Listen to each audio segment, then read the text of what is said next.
May specific instruction daw siya kay unang ginang Marcos na linisin ang bureaucracy. Siya ang janitor. Aalisin yung mga remnants ng previous administration. 20 years na pala siyang nag-ooperate, tsaka marami ng patong-patong na cases sa kanya. Paano siya nakapagpatuloy sa pag-ooperate kahit marami na siyang cases before?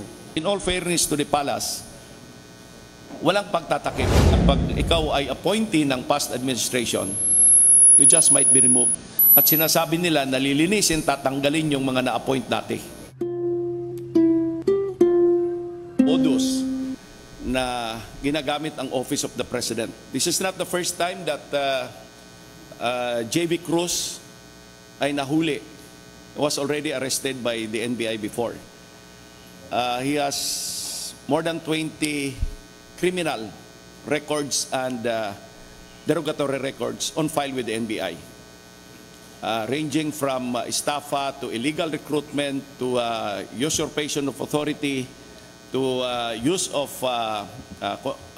alias, concealing true identity, true name. At hindi lang dito sa Metro Manila, meron siyang mga kaso sa Cebu, Davao, Bulacan, Calamba, Laguna, and the NCR. He had been doing this for more than 20 years already. We have seized also during the operation last Thursday the laptop and the mobile gadget. We are submitting the same for forensic to determine and establish the extent and scope of his operations. We will try to get in touch with those whom he had communicated tungkol dito sa modus na ito. We are calling on the public to come forward and file complaints against these people. We remember that about last month, there was a directive for all presidential appointees to submit their credentials, and this was given the impression na ito yung maglilinis regarding the appointees dun sa dating administration. And this was taken advantage of by this group. So ito yung sinasabi nila, sinabi kanina ni Director, na siya yung sweeper or janitor. Na kung gustong maglinis, there are more than 6,000 presidential appointees in the bureaucracy, in the whole of government. So you think of getting appointed, getting promoted, they are offering their services for a fee. Doon sa sinabi ni Director na Customs is not accepting for himself. Ang sinasabi niya ay para yun doon sa office ni ES, and then pag na-appoint ka na sa Customs, sabi niya ang sa kanya ay tara na lang. Doon na lang siya kukuha sa tara. So they are promoting corruption in the bureaucracy that you are eyeing an eye for position. We got him in Pasig. It's very difficult because we were moved from La Union, kami yung regional office, and we coordinated with our NCR, our thanks to RD Romel Vallejo, and our TIFAID agents, our thanks to Chief Ross Jonathan Galicia. Mahirap because we have to move the team, and first this was set or arranged at Okada, but later on we were moved to a place in Pasig. At may ginagawa silang pagpapagpag. Sinasanitize nila mabuti pati yung parking spaces. So they would go near our vehicles and check on whether they are being surveilled, they are being cased, kung they are being tailed. The 6 others, they were wearing jackets with the insignia of Malacanang and the Office of the President.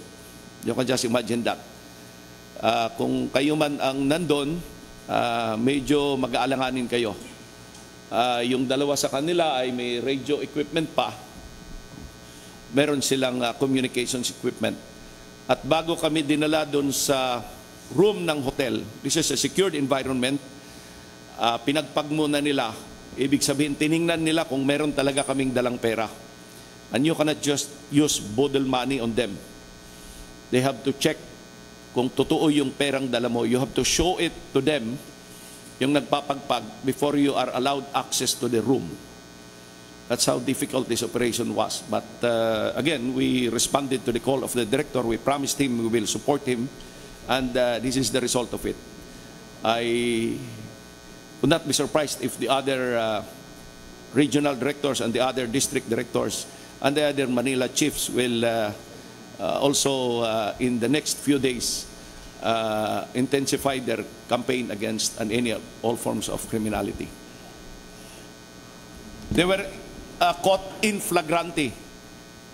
Tumanggap ito, in-examine ng aming chemist for presence of fluorescent powder on the Palmar aspect ito, and they tested positive. We have a certification from the Office of the President na hindi siya in any way connected, hindi siya USEC, hindi siya ASEC. Not only that, we were given a list who are the USEC and who are the ASEC. So dalawa, sinara namin. Hindi siya connected at sino yung mga may appointment. Thank you. Thank you, RD. Any question? Sir. Sir Attorney, may katanungan. Since 20 years yung activity niya, napakaswerte tayo na nahuli natin ngayon. 20 years activity, hindi natin na observation. Paano nahuli natin? Yes, that is why we are calling on the cooperation of the victims. Kasi ito is victim-based. We are calling on the cooperation of the victims. We are doing this, yung public awareness, na itong grupo ay nang bibiktima. They will exploit on a particular piece of information na sinasabing maglilinis yung gobyerno, and they will get in touch with those who are willing or interested to be promoted or to be appointed. Ito yung kanilang modus. It's very scary because they have this piece of information. Other questions? Yes, sir. Sir Glenn, DCBB. Sir, ano lang, nagsimula ba tong operasyon na to dahil may timbre na rin from the palace na may gumagawa ng ganitong kalokohan, or sa inyo po mismo galing yung mga information? Sa amin galing yung information, and in fairness to another law enforcement agency, they are already being surveilled. I would not be surprised if magkakaroon uli ng panibagong operation dito. But they are already being tailed, being surveilled by another law enforcement agency. Nauna lang kami. But in all fairness to the palace, walang pagtatakip. As a matter of fact, we got the full cooperation of the palace with the issuance of a certification and a list of those who were appointed as USEC and ASEC. Ganong ka-cooperative ang palace. The palace does not promote this kind of activity. The palace is condoning this kind of activity. Sir, isa nga lang pong mas malinaw, sir, doon sa modus nila, yung sweeper na binabanggit ninyo gano'n, sir. Please, paano yung siguro mas madali lang maunawaan ng mga kababayan natin kung ano talaga yung estilo nila, ano yung ginagawa nila para makapambiktima? Merong piece of information na nakarating sa kanila na ang lahat ng presidential appointees were required to submit their credentials. And this is true. Even us at the NBI, we submitted our credentials. At sinasabi nila na pag ikaw ay appointee ng past administration, you just might be removed. With the ongoing political situation, they took advantage, they exploited this piece of information. At sinasabi nila, nalilinisin, tatanggalin yung mga na-appoint dati. And then they are now selling the positions or the promotions. And that is why we got this piece of information and converted this into an operational activity for the Bureau. Sir, Other question po questions? from Yeah, yes. Teleradio. Ay, sige, sir. Go ahead. Then, Have we identified, sir, kung may mga officials ba or local officials na kumagat dun sa modus nila and iniimbestigahan na rin po ba natin sila? We will go into that. We have seized gadgets, yung kanilang laptop. We will do some forensics on the gadgets to determine the extent of their activity and who are they communicating in regard to their modus operandi. I personally believe walang magtotolerate dito. Director, paulit lang po yung paumpisa niyo sinabi. Ano pong posisyon yung pinapakilala niya? Ano po daw siya? At silang po. Yes, nagpapakilala siya na ASEC ng Presidential Management Staff. At may specific instruction daw siya kay unang ginang Marcos na linisin ang bureaucracy. Ang pakilala niya, siya ang janitor ng bureaucracy. Aalisin yung mga remnants ng previous administration at papalitan. So if you are interested for a position, ayun nga, ino-offer nila 500,000 to 1 million. Okay, Director, kung sino man po, no? Yung kanyang modus ay hindi biro. Considering na ang target victim niya ay may mga kakayanan umupo sa posisyon sa gobyerno. Yes, sir. Para po magkaroon siya ng ganong kalakas na loob na i-modus itong mga aspirants o aspiring public officials natin, ano po ang backgrounder niya, kakayanan niya? Mahusay siyang magsalita.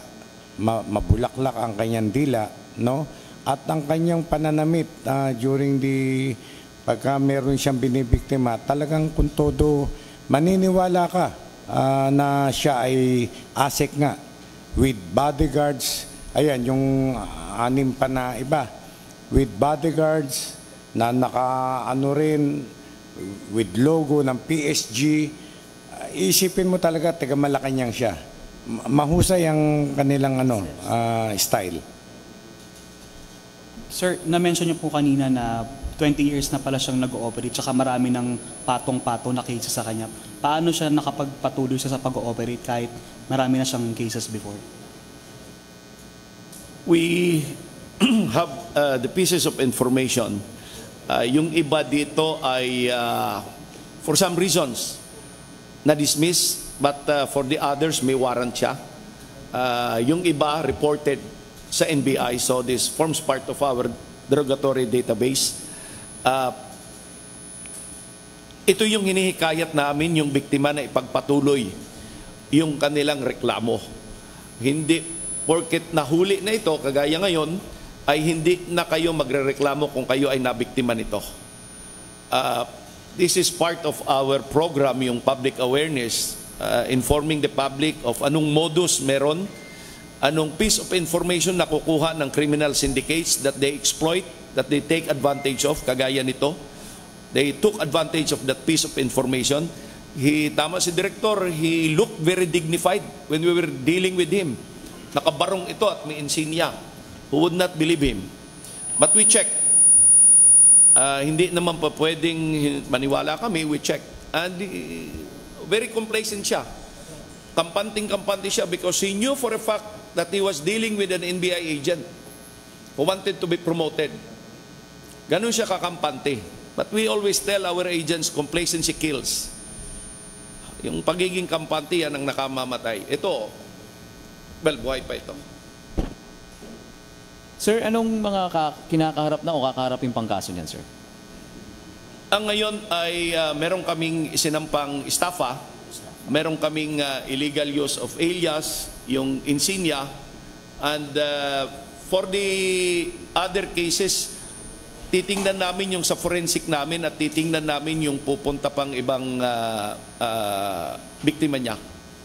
But in the past, he was charged for illegal recruitment. That's on record with the NBI. Cases ranging from estafa, concealing true identity, use of alias, the same, falsification of private documents. Ito yung tools na ginagamit nila sa kanilang criminal activity. Sir, tawag lang sila? Tawag, email, text, ganun lang sila manloko? O humaharap talaga sila personal? Humaharap sila personally after a series of communication. Everything was recorded in our mobile gadget used by our agent. Nakikipag-message siya. We have the convo, the communication with our agent. It's recorded. And we are submitting this. And yung kanilang ginamit na gadget ay ipapa-forensic namin.